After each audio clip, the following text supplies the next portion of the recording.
Hello daddy, how are you? जी बेटा, मैं बिल्कुल खैरियत से। आप खैरियत से हैं? जी डैडी, मैं भी बिल्कुल खैरियत से हूँ। तो welcome back viewers to the book of परफियन बाय इजाज़ तो हिदायत। इजाज़ हिदायत की कहानियाँ। आज हम एक फिर नए मज़ेदार पॉडकास्ट के साथ हाजिर हुए हैं। जैसे हमने कहा था लास्ट व्लॉग के अंदर कि हम आगे डैडी की ज़िंदगी के बारे में और पूछेंगे। कि पहले तो हमने कल पूछा गर्मी, और गर्मी के साथ भावलपुर के कुछ ट्रेडिशनल फूड और जो डैडी की बचपन की मेमोरीज थी।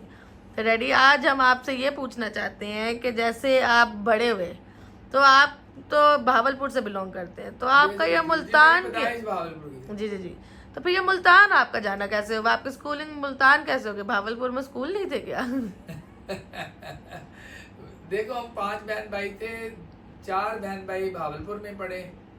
मैं तो फिर आपके साथ इतना मुल्तान, मेरे जुल्म? साथ भेदभाव क्यों है? जी जी ये देखिए, मेरे जो बाकी बहन भाई थे वो जो मेरे ज़माने में ना, हमारे ज़माने में, जब मैं आप 70-80s की बता रहा हूँ, जब हमारी पैदाइश हुई है, उस दौर के ना इंग्लिश मीडियम उर्दू मीडियम बड़ा एक रुझान था, हाई लेवल का। जी जी जी वो बड़ा फ़र्क था, जो इंग्लिश मीडियम स्कूल और उर्दू मीडियम स्कूल। तो मेरे रेस्ट जितने बहन भाई थे वो उर्दू मीडियम स्कूल में पढ़ते थे। ठीक है। मेरा एडमिशन हो गया इंग्लिश मीडियम स्कूल में, और मुझे स्पेशली जो है ना एक कंसीडर किया गया कि इजाज़ हिदायत, तो मेरी माँ की भी विश थी मरने से पहले कि मेरा जो बेटा है ना वो इंग्लिश मीडियम स्कूल में पढ़े। ठीक है। तो मेरा एडमिशन जो है ना इंग्लिश मीडियम स्कूल में हो गया, डोमिनिकन कॉन्वेंट स्कूल बहावलपुर, और वो एक्सपेंसिव स्कूल था। मेरे दूसरे बहन भाई थे वो सेंट डोमिनिक मिडिल स्कूल में पढ़ते थे, फिर वो हाई स्कूल हो गया, वहाँ पढ़ते थे। जी तो ये जो स्कूल था ना कॉन्वेंट स्कूल जिसमें मैं पढ़ता था, जहाँ मेरा एडमिशन था, एक तो एक्सपेंसिव स्कूल था, महंगा था, फीस ज़्यादा थी। दूसरा, ये प्राइमरी तक तो लड़कियां लड़के को एजुकेशन था। ठीक है। लेकिन उसके बाद जो ना 5वीं के बाद 5th के बाद आपको स्कूल स्विच करना होता था, और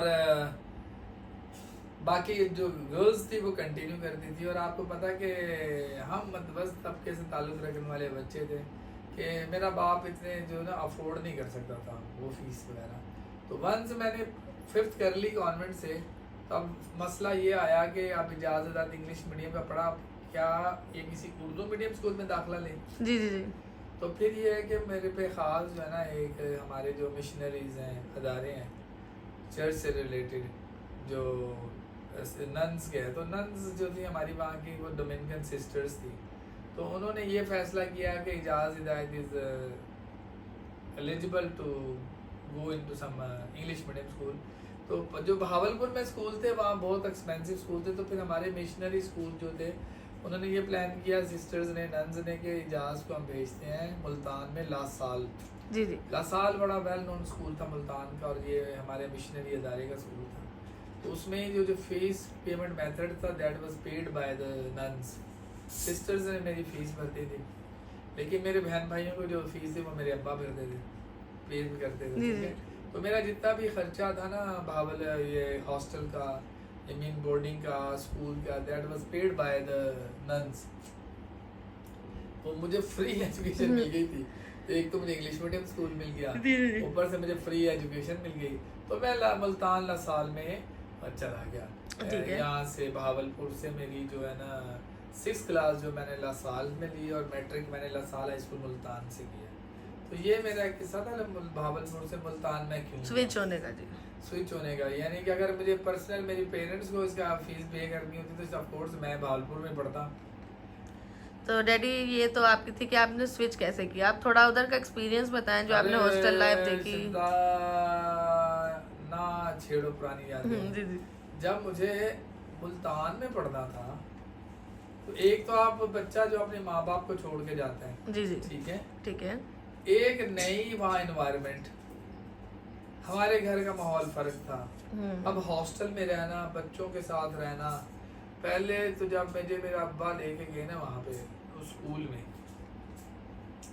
तो वहाँ तो टोटल इन्वायरमेंट ही चेंज थी। मेरा एडजस्ट होना मुश्किल था, साफ ज़ाहिर है, वहाँ के एक नई जगह पे जाना।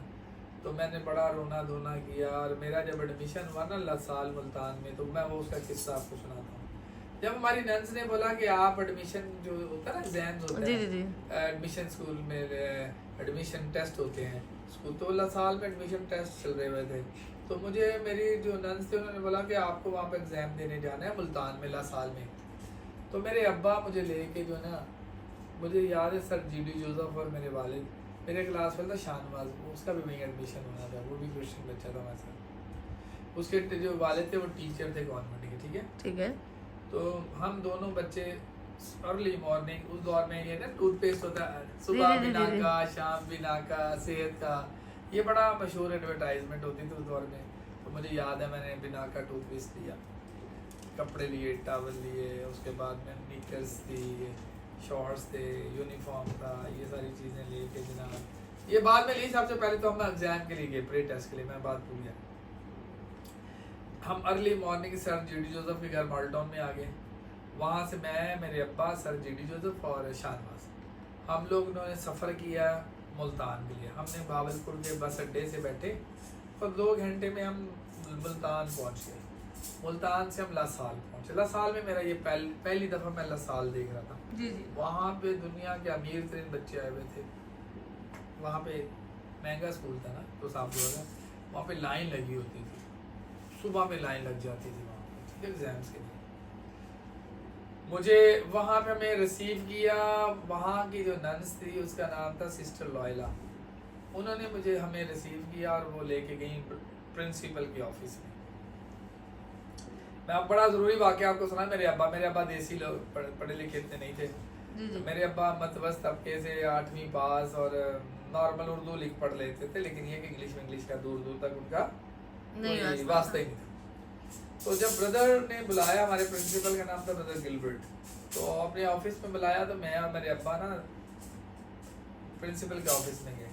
जब प्रिंसिपल के ऑफिस में गए तो ब्रदर ने बोला जी यस, तो बताया कि भाई हम एडमिशन के लिए भावलपुर से आए हैं। तो ब्रदर के सामने ना एक इंग्लिश न्यूज़पेपर पढ़ा हुआ था। ठीक ठीक तो ब्रदर ने कुछ भी नहीं पूछा, बोला कि ये न्यूज़पेपर को पढ़ना शुरू करो। तो मैंने जब न्यूज़पेपर पकड़ा तो मैं थोड़ा ना घबराया, जी जी क्योंकि मुझे सिस्टर्स ने वहाँ से भेजा था ना। जी जी तो मेरा टेस्ट का तरीक़ेकार फ़र्क था, मैं एज ए स्कॉलरशिप जा रहा था। ब्रदर ने बोला ये न्यूज़पेपर रीड करो। जब मैंने पकड़ा तो मेरे अब्बा क्या देखें कितना वो था कि मेरे बच्चे को एडमिशन, मेरे अब्बा ने पंजाबी का वो वक़्त था कि जहाँ पढ़ यार जल्दी पढ़। तो मैंने जब पढ़ने शुरू किया तो प्रिंसिपल ना हंसने लग गए। तो प्रिंसिपल भी उर्दू थे, मैंने पाकिस्तानी थे, लेकिन वो ब्रदर्स थे, ब्रदर गिलबर्ट। तो उन्होंने बोला चाचा जी, पाजी क्या कि चाचा जी I have still not remember, और टेंशन ना लो, तो मुंडे को एडमिशन मिल जाएगा, थोड़ा मुंडा होशियार है। तो मैंने पढ़ा, फिर उन्होंने मुझे कुछ क्वेश्चंस दिए, मैंने क्वेश्चंस किए, फिर कुछ सवाल थे वो किए, और जी ये हो गया। उन्होंने फिर मुझे भेज दिया क्लर्क के पास। वहाँ पे क्लर्क के पास उन्होंने बोला जी ये बुक्स वगैरह जाएं एडमिशन लें जाके ना, बुक मुल्तान घंटा घर से किताबें खरीदें। हम लोग चले गए। अब्बा को आइडिया नहीं था कि किताबें बड़ी महंगी हैं जी ठीक है। तो सारी किताबें ली, आपको पता है वो पूरा सिलेबस लिया, सिलेबस बहुत महंगा था, साथ उसके homework diary, class work diary, ये सारा कुछ साल मुल्तान था भाई नाम। वो कोई अब्बा का कोई 4-5 हज़ार लग गया। सही। अब्बा के पॉकेट में पैसे ही इतने थे, जेब में पैसे थोड़े थे। अब्बा ने मुझे चीज़ें ले दी, मैंने ले ली। उसके बाद जब मैं हॉस्टल में, अब्बा जी चले गए। अब मैं जो अब्बा जी का आपको वाक़या सुनाने लगूँ कि जब औलाद के लिए जो ना मेहनत की जाती है। जी जी मेरे अब्बा का कहना था कि जब मैं और सर जी डी जोसेफ वापस जाने लगे ना, तो मेरे पॉकेट में पैसे ही नहीं थे, और मेरे अब्बा बड़े खुददार इंसान थे। तो अब्बा ने बोला कि, सर ने बोला कि चलें पाजी चलिए हम वापस। तो अब्बा जी ने बोला मनु काम में थे, तो तू जरा ना आप चले जाओ ठीक है। तो सर जी डी जोसेफ चले गए। तो अब्बा जी कुछ देर घूमते फिरते रहे, बाद अब्बा जी रेलवे स्टेशन आ गए। रेलवे स्टेशन आए तो अब्बा के पास तो पैसे ही नहीं थे। तो मेरे अब्बा ने जब मुल्तान से भावलपुर की गाड़ी में बैठे तो कहते हैं कि मैं कभी वॉशरूम में कभी ऐसे घूमते घूमते 2 घंटे मेरे पास के मैं भावलपुर उतर गया विदाउट टिकट। और भावलपुर से हमारे घर का जो स्टेशन पे उतरे तो हमारा घर बहुत तकरीबन आधे से ज़्यादा घंटे का बाय वॉक सफ़र है मेरे घर से, वरना वहाँ से रक्षा मिलते हैं, सकल रक्षा उस दौर में मिलते थे। तो अब्बा पैदल घर पहुँचे। मेरे अब्बा की बड़ी मेहनत है उसमें। मैं अभी भी याद करता हूँ कि मेरे अब्बा ने मेरी एजुकेशन के लिए बड़ी स्ट्रगल की थी, और जो मेरा खर्चा होता था ना बहुत ज़्यादा, यानी बाद में सिस्टर्स ने कहा था 50% हम पे करेंगे, 50% आप पेरेंट्स करेंगे। तो मुझे याद है कि मेरी बाजी रजिया फिर टीचर बन गई, रिलीजियस टीचर बन गई। तो उस दौर में उनको जो स्कूल की जो फीस थी ना, जो तनख्वाह मिलती थी ना सेंट डोमिनिक से, वो तकरीबन उनको 500 मिलती थी। तो मेरा जो मंथली खर्चा होता था 1000। जी जी। तो बाजी रजिया ने कहा कि अब्बा आप हमारा खर्चे बच्चों का बाकी करें, इजाज़ की फ़ीस जो है ना मैं पे कर दूँगी। तो बाजी रजिया की जो सैलरी होती थी ना, उसको फिर वो मुझे देती थी। 50% तो सिस्टर्स देती थी, I still remember sister Sheela देती थी, और 50% बाजी रजिया देती थी, जो भी गवर्नमेंट से मिली। तो इस तरह मैंने आपकी जर्नी बड़ी इंस्पायरिंग रही है कि बहुत सारे लोगों ने हार्ड वर्क की ताकि, इसीलिए मैं अपनी बहन की आज भी बड़ी कदर करता हूँ। और मैं जब याद करता हूँ कि आज अगर मैं कामयाब हूँ तो उसमें मेरी बहन का, मेरे वालिद का, मेरे बहन भाइयों का बड़ा रोल है।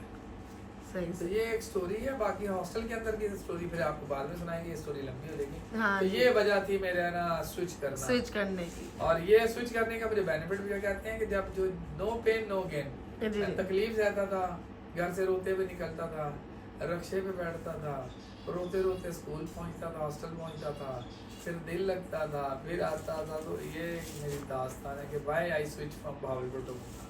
ओके, ठीक है। तो डैडी ये तो बहुत ही इंटरेस्टिंग और बड़ी मोटिवेशनल स्टोरी थी लोगों के लिए कि जो कुछ पाना चाहें तो कहा उनको, मतलब एक इंसान की कामयाबी नहीं होती, बहुत सारे लोगों मैं तो का। कहता हूँ अगर मैं आज इंग्लिश मीडियम में पढ़ा था तो वो मेरी अम्मा की दुआ थी। हाँ, वो मैं अभी 2-3 साल के थे तो अम्मा का इंतकाल हो गया था, और फिर हमारे अब्बा ने आज अम्मा, हमारी बाजी रजिया ने अपनी अम्मा बन के हमें भी पाला।